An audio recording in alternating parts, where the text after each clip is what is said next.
दोस्तों data privacy एक बहुत ही इम्पॉर्टेंट इशू है जो आजकल काफ़ी ज़्यादा बढ़ गया है। उसके बारे में काफ़ी ज़्यादा हम लोग आजकल बातचीत करने लग गए हैं, स्पेशली जब से ये कई सारी ऐप्स जो बैन हुई हैं इंडिया में, और हमारी गवर्नमेंट लगातार ऐसे स्टेप्स ले रही है जो कई सारी ऐप्स को बैन करते हैं जिस पे डाउट होता है। और क्योंकि आजकल ज़्यादातर लोग स्मार्टफोन्स का इस्तेमाल करते हैं, तो जब आप स्मार्टफ़ोन का इस्तेमाल करते हैं तो उसमें काफ़ी सारा ऐसा पर्सनल डेटा होता है, आपके डॉक्यूमेंट से लेकर आपके क्रेडिट कार्ड, डेबिट कार्ड की डिटेल्स और आपकी जो टैक्स डिटेल्स हो गई, ये सारी जो इन्फॉर्मेशन है ये आप अपने फ़ोन में रखते हैं। कुछ लोग डॉक्यूमेंट्स को स्कैन करके रखते हैं, कुछ लोग याद रखने के लिए कई सारी चीज़ें अपने स्मार्टफोन में नोट करके रख लेते हैं। तो इन सारी चीज़ों को देखते हुए प्राइवेसी बहुत ही ज़्यादा इंपॉर्टेंट हो गई है। और अगर मैं स्पेशली बात करूं एंड्रॉयड साइड ऑफ थिंग्स की, जहां पे प्राइवेसी इतनी ज़्यादा स्ट्रांग नहीं है एज़ कम्पेयर टू iOS में जिस तरीके के प्राइवेसी फीचर्स आपको देखने को मिलते हैं, वैसे एंड्रॉयड में बिल्कुल भी नहीं है। हालांकि एंड्रॉयड का यही एक फ़ायदा भी है कि ये एक ओपन सोर्स ऑपरेटिंग सिस्टम है, यानी कोई भी इस पर डेवलपमेंट्स कर सकता है। तो क्या इसका मतलब ये है कि अगर आपके पास एंड्रॉयड है तो आपके पास कोई तरीका नहीं है अपने डेटा को सिक्योर रखने का, अपने प्राइवेसी को इंश्योर करने का?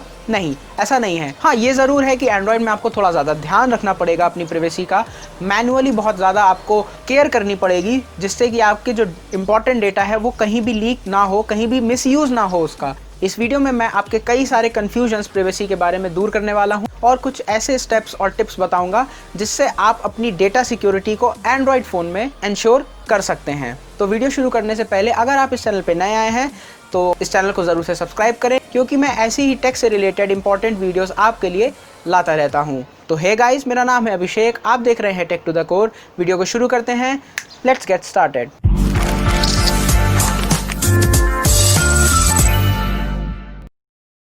इस वीडियो में मैं पर्टिकुलरली 2 पॉइंट्स के बारे में बात करूंगा। सबसे पहला है कुछ बेसिक टिप्स जो आपको ध्यान रखने चाहिए, जो आपको सेटिंग्स में आप चीज़ को आसानी से चेंज कर सकते हैं। और जो दूसरा पार्ट है वो आपकी इंटरनेट सिक्योरिटी से रिलेटेड होगा। तो बात करते हैं सबसे पहले कुछ ऐसी बेसिक टिप्स की जिससे आप एंड्रॉयड में अपने डेटा को सिक्योर रख सकते हैं। तो दोस्तों, जो सबसे पहली टिप मैं आपको देने वाला हूँ वो मेरे हिसाब से सबसे ज़्यादा इम्पॉर्टेंट है।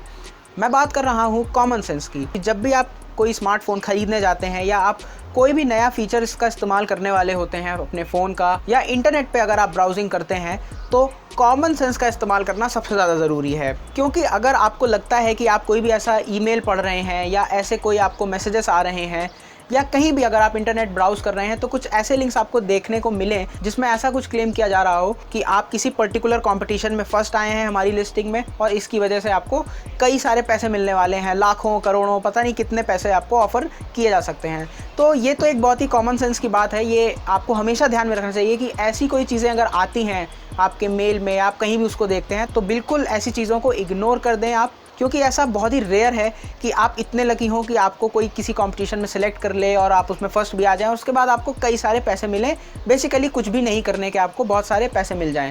तो ऐसा कहीं भी नहीं होता है। यहाँ पे काम आता है आपका कॉमन सेंस। अगर आप अवेयर हैं, अगर आप समझते हैं इन सब चीज़ों को कि ये एक फ्रॉड हो सकता है, और 99% ये चीज़ें फ्रॉड ही होती हैं, तो इस चीज़ का आपको ध्यान रखना है। मेक श्योर कीजिए कि अगर आपको कोई चीज़ ठीक नहीं लग रही है या आपको लग रहा है कि कुछ गड़बड़ हो सकती है, कैसी भी इसमें मेरा नुकसान हो सकता है, तो आप उन लिंक्स को बिल्कुल भी क्लिक ना करें। अगर ऐसे मेल्स आते हैं तो उसका रिप्लाई ना करें, और अगर ऐसे मैसेजेस आते हैं तो सीधे से उस नंबर को ब्लॉक कर दें। ये एक बहुत ही बेसिक चीज़ है जो आपको सिर्फ एंड्रॉयड में नहीं, अगर आप पीसी, लैपटॉप कुछ भी इस्तेमाल कर रहे हैं तो आपको ज़रूर से ध्यान रखनी चाहिए। दूसरी बात जिसका आपको ज़रूर से ध्यान रखना चाहिए कि अगर आप कोई भी ऐप इंस्टॉल करते हैं तो आप उसे गूगल प्ले स्टोर से ही डाउनलोड करें। क्योंकि जो गूगल प्ले स्टोर पे ऐप्स होती हैं वो गूगल प्ले प्रोटेक्ट के तहत सिक्योर होती हैं। ऐसा इसलिए क्योंकि गूगल प्ले स्टोर से जब आप कोई ऐप डाउनलोड करते हैं तो वो कई सारे टेस्ट से गुजर के आती है। उसमें सिक्योरिटी फीचर से लेकर प्राइवेसी इंश्योर करने जैसे फीचर्स का भी ध्यान रखा जाता है। मुझे पता है कि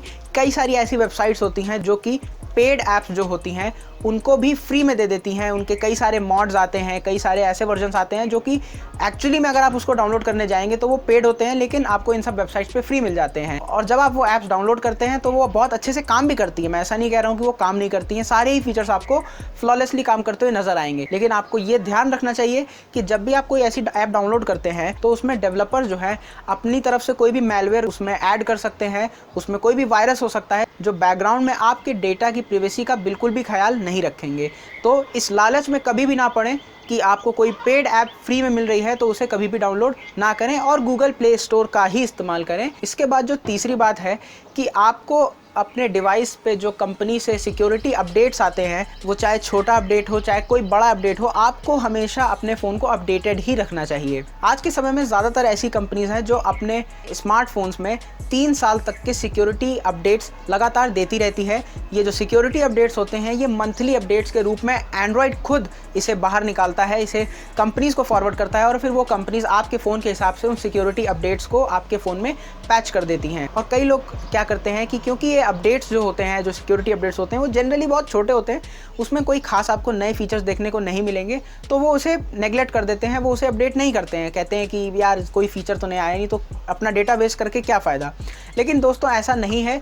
जो सिक्योरिटी पैचेस एंड्रॉयड निकालता है वो जो कई सारे नए नए मैलवेयर्स आते रहते हैं जो डेली कहीं ना कहीं बनते रहते हैं और आपके फ़ोन की सिक्योरिटी को ब्रीच कर सकते हैं, उससे बचाने के लिए ही ये सिक्योरिटी पैच अपडेट्स आते रहते हैं। तो ये मेरी एक बहुत ही स्ट्रॉन्ग रिकमेंडेशन है कि अगर कभी भी कोई अपडेट आता है तो आप उसे तुरंत ही डाउनलोड करके इंस्टॉल अपने फ़ोन में कर लें ताकि आपके फ़ोन की सिक्योरिटी बनी रहे। दोस्तों अगली चीज़ है ऐप परमिशंस।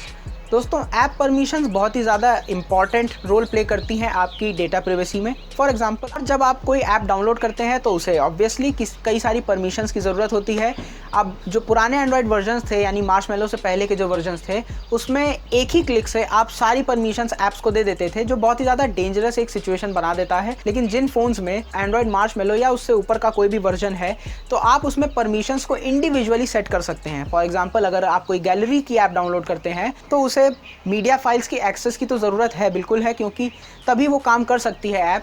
लेकिन अगर वो ऐप आपसे फ़ोन की परमिशंस मांगती है तो उसकी क्या ज़रूरत है। तो इसीलिए आपको ध्यान रखना चाहिए कि अगर कोई ऐप आपसे ऐसी चीज़ों की परमिशन मांग रही है जो कि आपको लगता है कि शायद इसकी ज़रूरत नहीं है, आप उन परमिशंस को बिल्कुल भी ना दें। लेकिन अगर बाय चांस आपने सारी परमिशंस को अलाउ कर दिया है तो डरने की बात नहीं है। आप अपने फ़ोन में ऐप सेक्शन में जाके उन ऐप्स में एक एक परमिशन पर्टिकुलर आप उसको इनेबल या डिसेबल कर सकते हैं। तो आप ज़रूर से, आपको जो लगता है कि ऐसी ऐप्स को इस सब चीज़ों की परमिशन की ज़रूरत नहीं है तो आप उसे सेटिंग्स में जाके बिल्कुल डिसेबल कर दें। दोस्तों जो अगली चीज़ मैं आपको बताने वाला हूँ वो स्पेशली उन लोगों के लिए है जो कि एंड्रॉयड में डेवलपमेंट करने की कोशिश करते हैं, क्योंकि कई लोग अपने फ़ोन्स में एक्सटर्नल रोम्स को फ्लैश करते हैं जो कि बहुत अच्छे अच्छे फीचर्स आपके फ़ोन में ऐड ऑन कर देती है, लेकिन उससे आपकी फ़ोन की जो नेचुरल सिक्योरिटी है उस पर भी काफ़ी ज़्यादा डेंजर पैदा हो जाता है। तो मैं तो यही रिकमेंड करूँगा कि कोई भी अगर इन सब चीज़ों में इंटरेस्टेड है, रोम्स को फ्लैश करने में इंटरेस्टेड है, तो आपके पास कोई भी अगर पुराना फ़ोन हो तो आप पहले उसमें इन सब चीज़ों को ट्राई करें,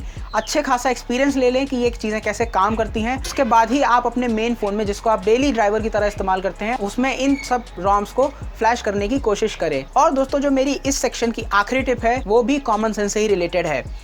अगर आपको लगता है कि आपका फ़ोन ठीक से नहीं काम कर रहा है या आपको लग रहा है कि आपकी डेटा जो है वो कहीं शायद जा रहा है या कुछ ऐसे एक्शंस आपको समझ में आ रहे हैं जो कि थोड़े से अनकन्वेंशनल्स हैं, जिसकी वजह से आपको लगता है कि शायद आपके फ़ोन की सिक्योरिटी खतरे में पड़ सकती है, तो ऐसे केस में आप ज़्यादा इधर उधर ट्राई मत कीजिए। सीधे से आप अपने डेटा को करिए बैकअप और उसके बाद अपने फ़ोन को कर दीजिए फैक्ट्री रीसेट या हार्ड रीसेट। तो अगर आप फैक्ट्री रीसेट या हार्ड रीसेट करते हैं तो उससे जो मैक्सिमम क्लटर है, उससे जो भी अगर ऐसी मैलवेयर जैसी चीज़ें होती हैं तो वो मैक्सिमम चली जाती हैं। 99% केसेस में फैक्ट्री रीसेट या हार्ड रीसेट करने से आपका फ़ोन वापस से सिक्योर हो जाएगा। और जो लोग बहुत ही ज़्यादा प्राइवेट डेटा अपने फ़ोन में रखते हैं उनके लिए तो मैं ज़रूर से कहूँगा कि आप कम से कम 2-3 महीने में एक बार अपने फ़ोन को ज़रूर फैक्ट्री रीसेट करें, ज़रूर हार्ड रीसेट करें, उसके बाद आप दोबारा से अपने फ़ोन को इस्तेमाल करें। तो दोस्तों फैक्ट्री रीसेट करने से पहले बस आपको एक चीज़ का ध्यान रखना है कि आप अपने डेटा को ज़रूर से बैकअप कर लें, चाहे वो ऑफलाइन बैकअप हो चाहे वो ऑनलाइन बैकअप हो,